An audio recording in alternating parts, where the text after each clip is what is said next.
एक छोटी सी बस्ती थी जो पहाड़ों के बीच घने जंगल के किनारे बसी थी। इस बस्ती का नाम था शिवपुरी। यहाँ के लोग साधारण जीवन जीते थे, परंतु उनके दिलों में एक अनजाना भय सदैव समाया रहता था। इस भय का कारण थी वह पुरानी हवेली जो जंगल के बीच एक सुनसान स्थान पर वीरान खड़ी थी। लोग उसे भूतों का घर कहते थे। कोई भी उसके आसपास जाने का साहस नहीं करता था। कथाओं के अनुसार रात्रि के अंधेरे में वहां से अजीब अजीब आवाजें आती थीं, चीखें, सिसकियां और कभी कभी तो किसी के चलते हुए कदमों की आहट भी सुनाई देती थी। शिवपुरी में विक्रम नामक एक युवा रहता था। विक्रम शिक्षित था और अंधविश्वास में विश्वास नहीं रखता था। वह सदैव कहता, विक्रम, यह सब केवल मन का वहम है, भूत प्रेत जैसी कोई चीज नहीं होती। एक दिन गांव के कुछ लड़कों के साथ बातचीत के दौरान बात उस हवेली तक जा पहुंची। मजाक में किसी ने कहा, समवन विक्रम, तू तो कहता है कि भूत नहीं होते, क्यों ना तू एक रात उस हवेली में बिताकर हमें भी यकीन दिला दे। सभी हंस पड़े, पर विक्रम के मन में जिद की चिंगारी भड़क उठी। उसने ठान लिया कि वह इस डरावनी अफवाह का सच पता लगाएगा। अगली रात विक्रम एक छोटे से थैले में टॉर्च पानी की बोतल और एक चाकू लेकर हवेली की ओर निकल पड़ा। गांव वालों ने उसे रोकने का प्रयास किया, पर वह नहीं रुका। जंगल का रास्ता कठिन और डरावना था। रात के अंधेरे में पेड़ों की परछाइयां विचित्र आकृतियां बना रही थीं और ठंडी हवा के साथ आती सरसराहट से दिल दहल उठता था। यह सब मन का डर है, कुछ नहीं होगा। लेकिन जैसे ही वह हवेली के पास पहुंचा, उसका दिल जोर जोर से धड़कने लगा। हवेली का टूटा फूटा दरवाजा हवा के झोंकों से बार बार खुल और बंद हो रहा था। अंदर का दृश्य और भी भयावह था। दीवारों पर जमे पुराने चित्र, टूटी खिड़कियां और फर्श पर जमी धूल। विक्रम ने टॉर्च जलाकर भीतर कदम रखा। उसके जूतों के नीचे से उठती चरमराहट पूरे सन्नाटे में गूंज रही थी। विक्रम ने एक विशालकाय हॉल में प्रवेश किया। वहां एक पुरानी कुर्सी और एक टूटा हुआ झूमर लटक रहा था। उसने सोचा, यहीं बैठकर रात बिताऊंगा। परंतु जैसे ही वह कुर्सी पर बैठा, उसे कहीं दूर से किसी के रोने की आवाज सुनाई दी। वह आवाज उसे हवेली की ऊपरी मंजिल की ओर खींच रही थी।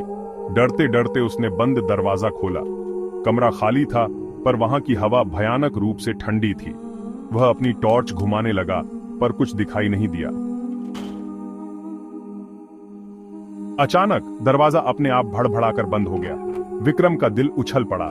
उसने दरवाजा खोलने की कोशिश की, मगर वह टस से मस न हुआ।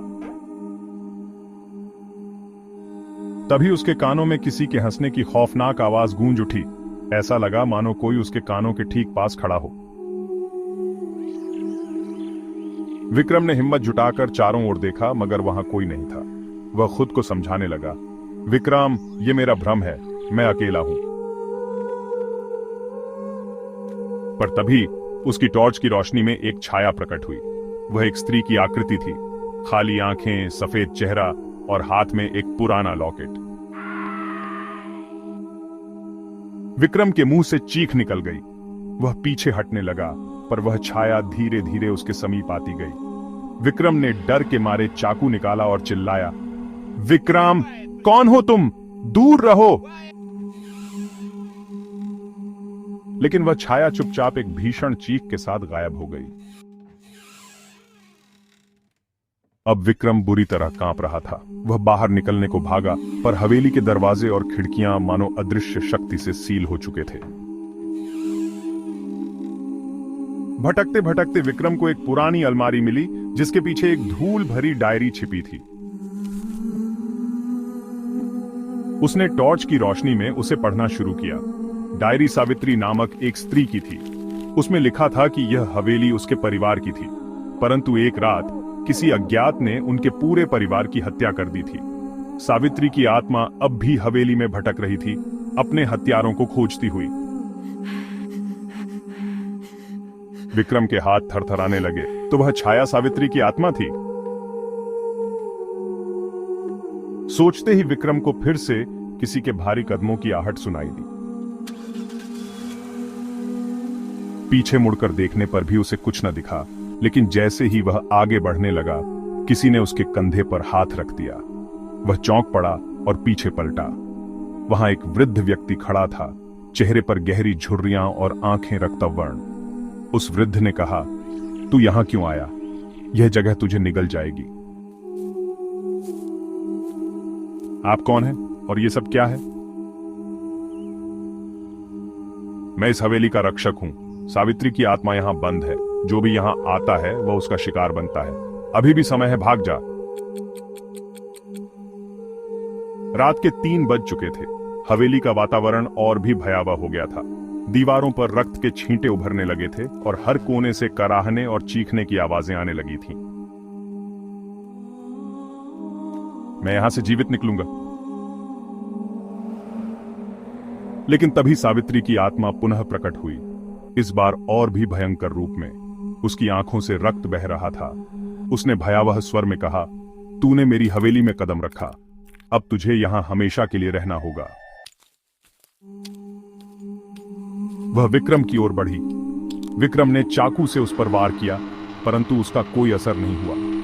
सावित्री ने उसे अपनी अदृश्य शक्ति से हवा में उठा लिया। विक्रम चीख रहा था, किंतु उसकी आवाज हवेली की दीवारों में ही दब कर रह गई।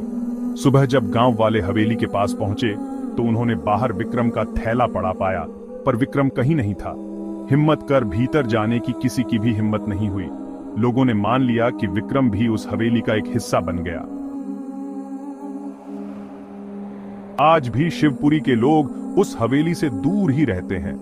रात के समय वहां से गुजरने वाले लोग कहते हैं कि कभी-कभी उन्हें किसी युवक की चीख सुनाई देती है, जो शायद विक्रम की है। हवेली का रहस्य आज भी बरकरार है, एक ऐसी भूतिया दास्तान जो हर दिल में भय की लहर दौड़ा देती है।